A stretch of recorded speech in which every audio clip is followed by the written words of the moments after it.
Manchester United masih berusaha menemukan kombinasi serangan yang paling efektif di bawah asuhan Ruben Amorim. Hingga memasuki pertandingan ke-9 di tahun 2025, tim sudah tampil dengan 8 kombinasi lini depan yang berbeda. Percobaan Amorim memainkan Kobbie Mainoo sebagai penyerang tengah saat menghadapi Crystal Palace tidak berjalan sesuai harapan. Rasmus Højlund kemudian kembali memainkan sebagai striker utama dalam kemenangan Piala FA melawan Leicester City pekan lalu. Namun kehadiran pemain asal Denmark itu belum memberikan dampak berarti. Dia kini sudah menjalani 14 pertandingan tanpa mencetak gol, dengan gol terakhirnya terjadi saat Marcus Rashford terakhir kali bermain untuk United pada 12 Desember. Kebiasaan Amorim melakukan rotasi di lini depan bukan tanpa alasan. Højlund dan Joshua Zirkzee masih kesulitan mencetak gol musim ini. Namun Zirkzee berhasil mengakhiri paceklik golnya saat melawan Leicester.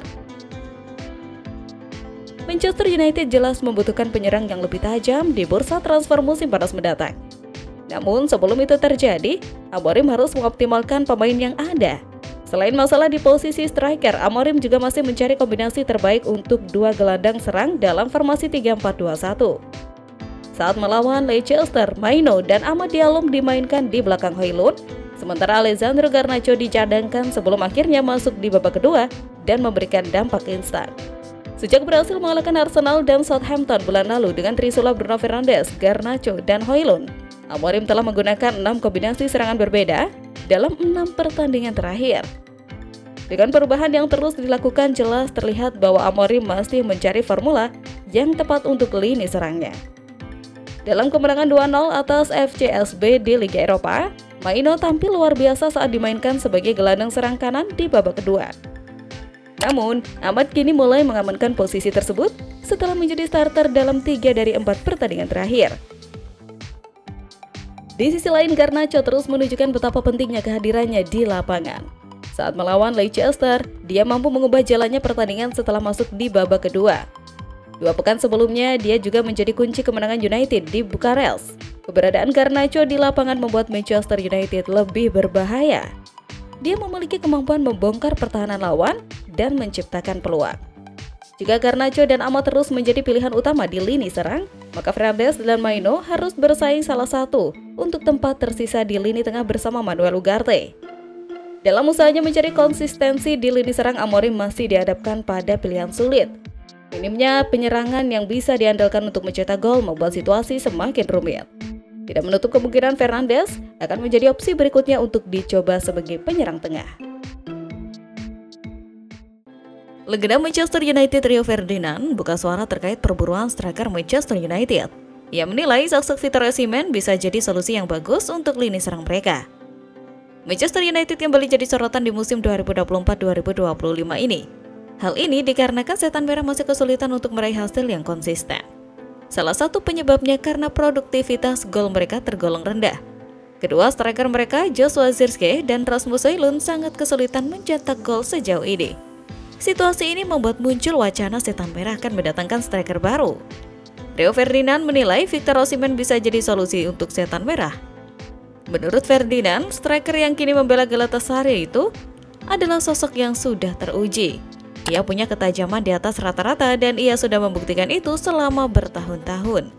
Jadi ia bisa memberikan dampak positif bagi lini serang setan merah. Dia adalah penyerang yang mampu mengakhiri musim dengan banyak gol. Dia sosok yang berpengalaman dan ia sudah membuktikan dirinya di level top. Pungkasnya, menurut rumor yang beredar, ada kans bagi Manchester United untuk mendapatkan Osimhen. Napoli selaku pemilik sang striker siap menarik pulang sang striker dari Galatasaray dan menukarkannya dengan Alessandro Garnacho.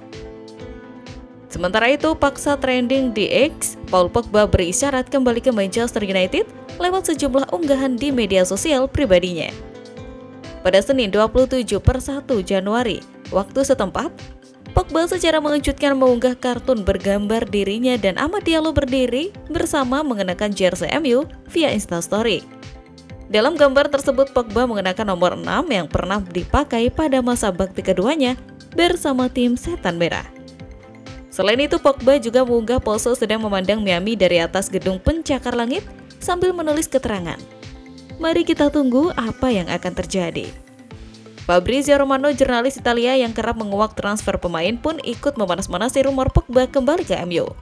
Ia membagikan ulang postingan Pogba di media sosial.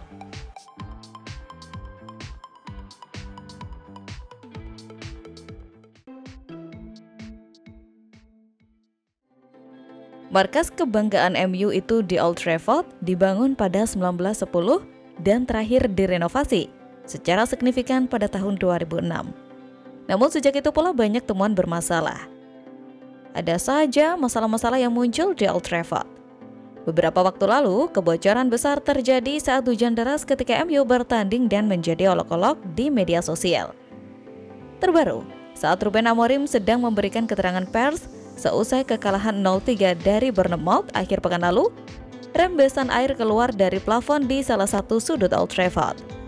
Kini, manajemen langsung memetakan masalah-masalah yang ada di Old Trafford, termasuk temuan sarang tikus yang membuat kebersihan makanan di stadion tersebut dipertanyakan.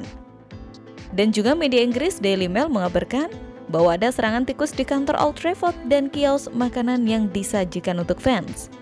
Meski begitu, pihak klub menyebut dua tempat tersebut bukanlah area di mana makanan dipersiapkan. MU kini bermitra dengan tim pengendalian hama dan Dewan Trafford untuk mengatasi masalah ini. Diyakini, keberadaan sarang tikus muncul karena lokasi Old Trafford yang terletak di antara kali atau kanal dan jalur kereta.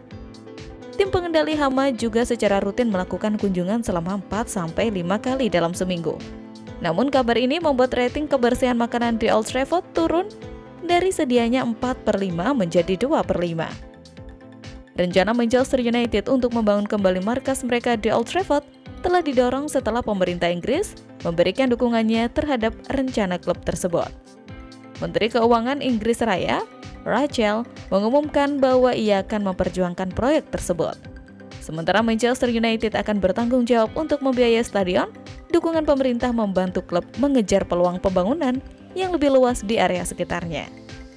CEO Manchester United Omar menyambut baik dukungan pemerintah untuk proyek tersebut.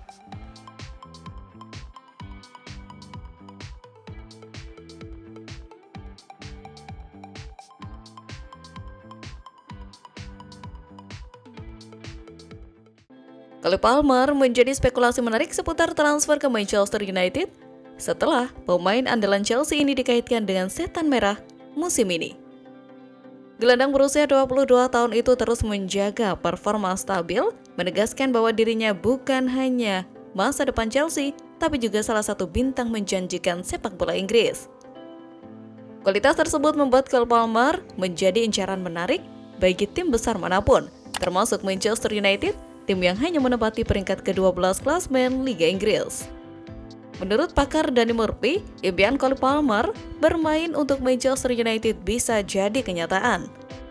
Jika Palmer adalah penggemar berat Manchester United ketika dia masih muda, itu akan selalu menjadi motivasi besar baginya, kata Murphy. Saya tidak akan terkejut jika di masa depan kita melihat Cole Palmer mengenakan seragam Manchester United, lanjut Murphy. Jika Cole Palmer bergabung ke Manchester United, ini bisa menjadi kontrak terobosan bagi setan merah.